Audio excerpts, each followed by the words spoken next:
suot ko ay color olive. Napakaganda nito.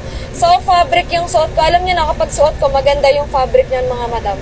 Color olive yan na, olive color. Size medium lang ako mga sis. Okay, ito yung mga red colors. Ito cherry last one.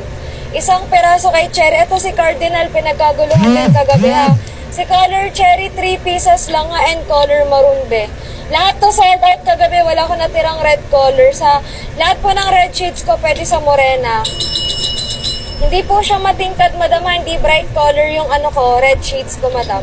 Okay, next tayo. Ito yung iba pa. Ito, wine colors naman, mga madam. Ito, color redwood, ha. Redwood. Ito, ang ganda rin ng wine. Last one. Check out black. Thank you, madam. Ito yung color, color brick. Last one din kay color brick. Olive yung suot ko, mga mima. Pabilisan po mag-check out dito, mga madam, ha. Pabilisan po mag-check out dito, mga sis. Ito yung butter. Sold out din to kagabi.